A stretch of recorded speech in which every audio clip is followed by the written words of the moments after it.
Hey, this is Carla from the Butcher Babies. This is George Corcoran Fisher from Cannibal Corpse. Hey, this is Rex from Kill Devil Hill. This is Wednesday 13. This is Daz from Devil Daddy. This is Motorist from War. You're listening to Rabid Noise on Rabid Radio.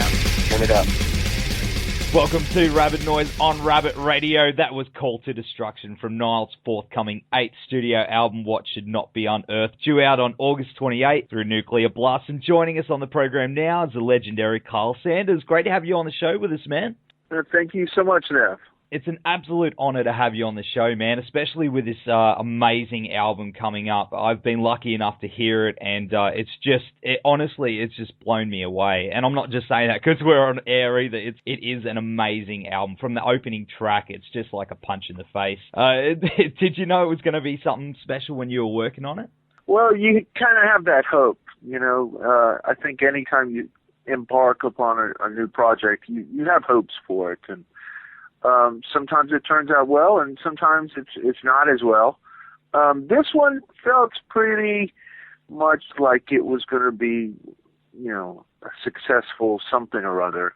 There was just a good vibe going on with this record. I know that about halfway through, Dallas and I realized that this was the most fun we've ever had making a record. That's awesome, man, because you did it at your own studio, didn't you? Yes, sir.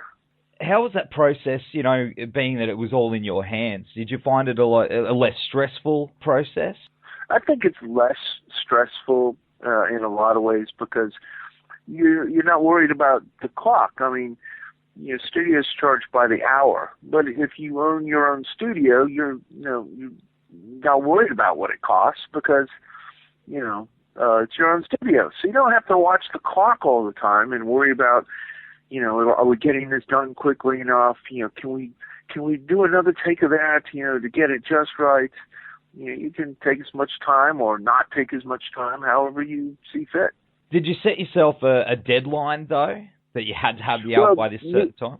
Nuclear Blast certainly took care of that part of it. They gave us a very strict deadline. If we wanted to make the release date of when we had to, you know, upload the album to them. So that kind of took care of itself. I mean, there was no such thing as, you know, stay in here for 10 years and make a Chinese democracy. I don't think many bands have actually done that. I think, you know, nowadays probably there are anti-Chinese democracy clauses in people's record contracts to where they have to deliver within a certain number of months, you know, after they get paid. You know, because really, you can't take 10 years to make a fucking record. I mean, come on. That's got to be one of the biggest scams ever. You know, take, you know, several $1 million to go make a record and then don't deliver the record for 10 years. I mean, you know, come on. Guns N' Roses, you know, what a scam. Yeah, I agree, man. I think it's called the Axel Clause. And you have Yes, that's it. That's it. The Axel Clause. That's it. Very good spot. Yes, sir. Yeah, and you have to actually show up on stage on time as well. Yeah, damn these new rules. You have to show up on time. You have to do what you're supposed to do. What kind of world is this? I know, right? I know. That's Guns N' Roses' contribution to our business is now everyone else has to toe the line. Exactly. Yeah. Well, man, in the title track towards the end, there are some ambient screeches and screams in the background. That really jumped out at me, man. It was real creepy. I loved it. How did you create those sounds, or is that a bit of a secret? We're talking about What Should Not Be Unearthed, the title track, right? Yeah. So on the fade out at the end with the slow riff and the weird speaking, you know, there's these like alien sounding screeches. Those are actually violin scrapes that are processed to sound like squiggly worms. It sounded awesome. Like when I had it cranked up in the car, I was like, whoa. It's I'm gonna go back and listen to it through headphones. I think it'd be amazing.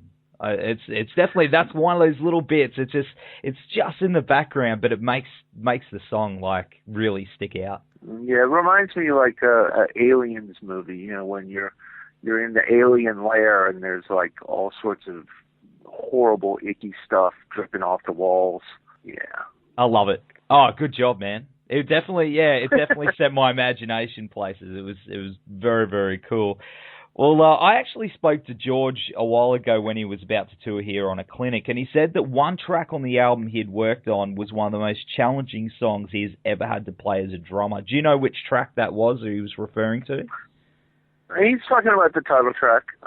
That, there was a lot of work that had to be done, getting all the time changes, all the different time signatures.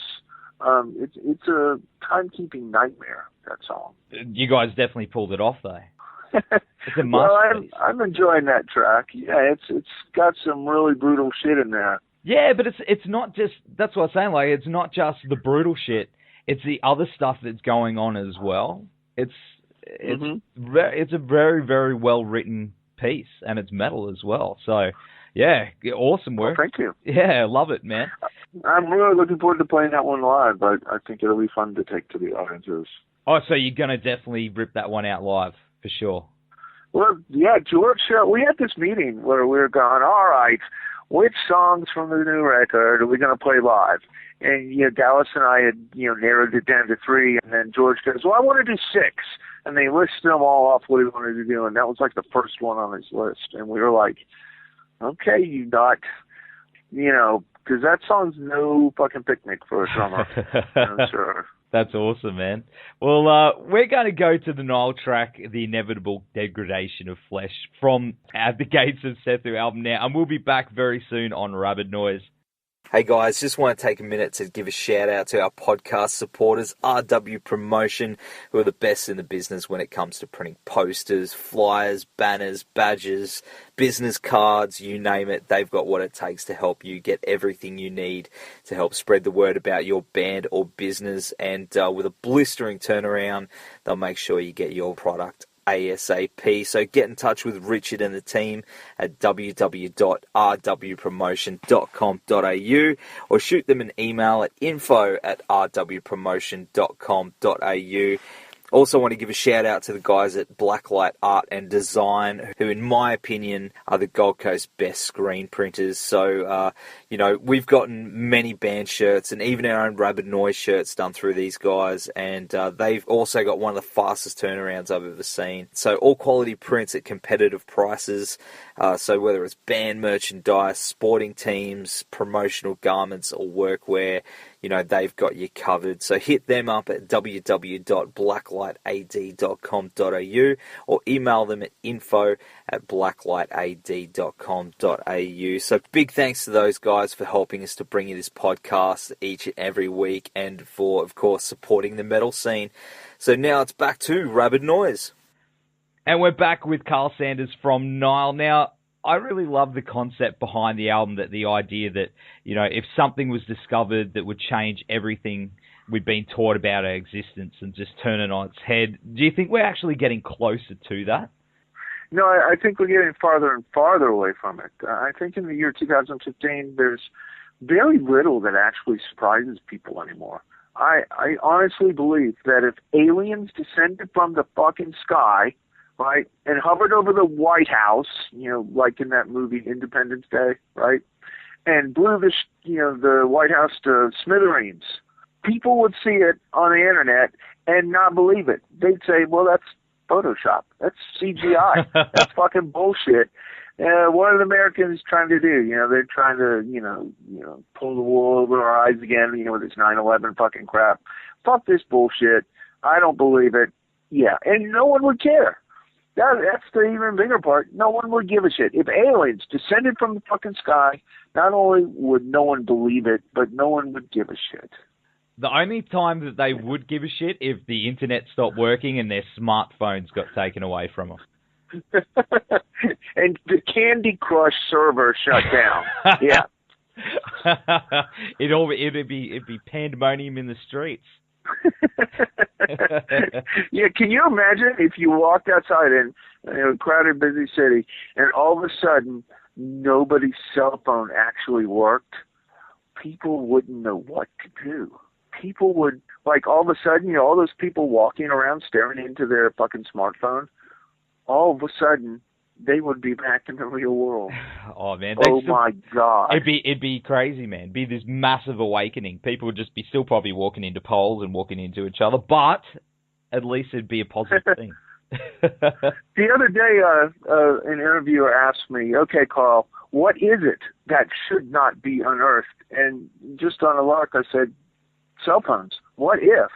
What if the terrible thing that turned our world upside down was that some Egyptologist uncovered a 5,000-year-old cell phone?" Of course, wow, we dig it out. What's a cell phone doing that's 5,000 years old?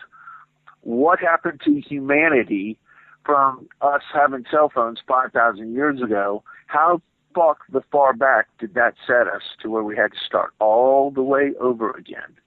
That's pretty intense, man. That's a crazy thought. Because, you hear about, there's, theories that there was a big nuclear war in some cultures and different things that wiped everything out. And then, yeah, so it's a really interesting thought. Do you listen to a lot of, podcasts and read books and stuff about that subject? I wish I had time to listen to, podcasts. Usually, I have to do a lot of flying because of, Nile, what we do with touring and all that. So I get to read lots of books, because I got time to kill on the airplane. But I don't have, much time for podcasts, unfortunately. That's, there's a lot out there about the subject, I guess, is what I was saying. So I was just wondering if you had a tip of a certain one that you listen to or anything like that. What book would you recommend that would sort of be closer to the subject of the album that you're reading? Anything by H.P. Lovecraft. Yeah, that's a great place to start. If you want to grasp what we're talking about with Nile, read some H.P. Lovecraft, and all of a sudden it will all make sense. It will be crystal clear. Yeah. That's what he means. I'll have to, it's something that a lot of people have said that. H.P. Lovecraft. I think I'm going to have to go back and dig up some H.P. Lovecraft and get in tune with what's going on. And you won't be sorry. You will be grateful. Man, thank you so much. Dude, you'll write me an email and you'll say, man, I don't know what was wrong with me and why I never tried him before. Thank you so much. He turned my life around. You'll probably have some beers on your doorstep. A nice little bow with a thank you note. Well, thank you. Yeah. Thank you, sir. Well, you guys will be touring here in November with Unearth, Feeder to the Sharks, and Autopsy. And the last time we saw you guys here was a couple of years ago with The Faceless, which was one of the best shows I've ever seen. That's in November. It's going to be awesome. You guys must be looking forward to getting back down here. Yeah, man, I love coming to Australia. The metal fans in Australia are so fucking cool, so down to earth and so real, and just there to enjoy some, metal spirit. Man, it's a wonderful place to play. I can speak for the rest of the guys when I say this. So we love Australian metal fans, and we love Nile. That's what's important. It's going to be awesome, man. You know it. It's going to be a fucking metal extravaganza. So don't miss it. Yeah, you'd be pretty stupid too. It's going to be amazing. Well, we're going to go to the track Annihilation of the Wicked now. Thanks for taking the time to chat to us tonight, man. And best to you and the boys for the new album. And we'll see you guys in Brisbane with Unearth on November 19. Well, thank you so much. It's been a blast talking with you today.